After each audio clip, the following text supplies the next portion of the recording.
Maraming salamat. Lord, our hearts, Lord God, are overflowing with joy, overflowing with gladness. Because, Lord, today, Lord, you have filled us, Lord God. You have filled us with your presence. You have filled us, Lord God, with your word today. Hallelujah. Lord, thank you. That, Lord, when you invited us today, you gave us the grace, Lord God, to come and attend the church. Thank you, even, Lord God, ang mga kapatid, they might be far away. But, Lord God, thank you for the technology. That, Lord, even, Lord God, online, they can still hear your word. They can still worship you, Abba Father. Hallelujah. And, Lord God, it doesn't matter where we are. Because, Lord, everything, everywhere, it's in your presence. Hallelujah.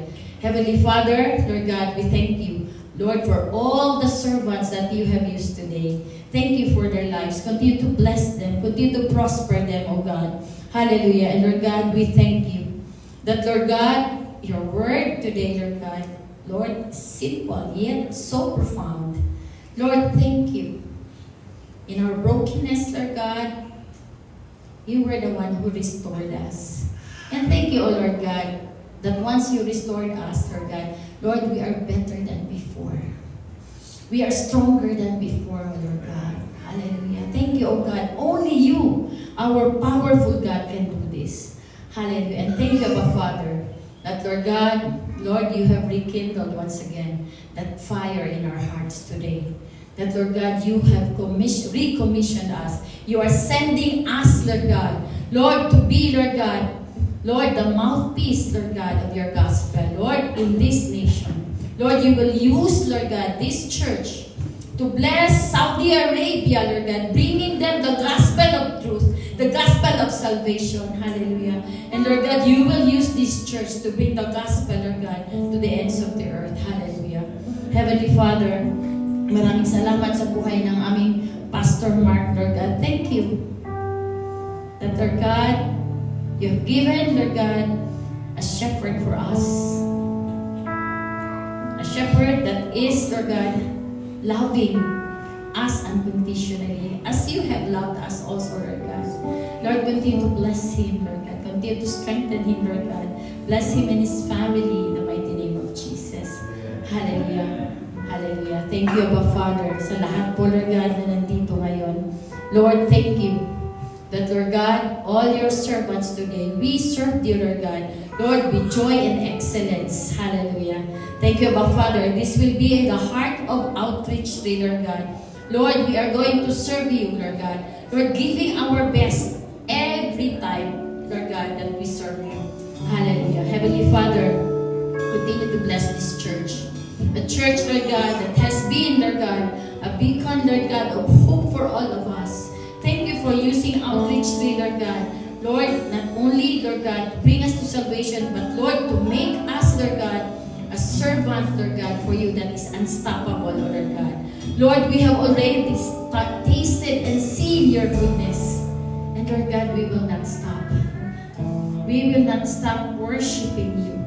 We will not stop praising you. We will not stop praying to you. We will not stop seeking your presence. And we will not stop serving you, our God. Hallelujah. Heavenly Father, Lord God, Lord, as we, Lord God, seal this worship service, Lord, we just once again, Lord God, want to give you back all the praises and the glory as you be also speak blessing, Lord God, and your favor, your protection. Lord, sa lahat ng mga activities later, Lord God, in the mighty name of Jesus, the servant leadership training, even the practice of the pastors, Lord God, even, Lord God, for our brothers and sisters who will have the culmination of the music symposium, Lord God. Hallelujah. Lord, lahat po patuloy niyo pong pag-ingatan in the mighty name of Jesus. Hallelujah. Hallelujah. Can we now raise our hands? You are the light of the world. A town built on a hill cannot be hidden. Neither do people light a lamp and put it under a bowl. Instead, they put it on its stand, and it gives light to everyone in the house. In the same way, let your light shine before others, that they may see your good deeds and glorify your Father in heaven. Hallelujah. To Him who is able to keep you from stumbling and to present you before His glorious presence without fault and with great joy. To the only God, our Savior, be glory, majesty, power, authority through Jesus Christ our Lord, before all ages, now and forevermore. Hallelujah. May the Lord bless you and keep you. Amen. May the Lord make His face shine upon you and be gracious to you. Amen. The Lord turn His face toward you and give you peace. Hallelujah. May the grace of the Lord Jesus Christ and the love of God, the Father, and the fellowship of the Holy Spirit be with you all. In the name of the Father, and of the Son, and of the Holy Spirit, and all the victorious, unstoppable people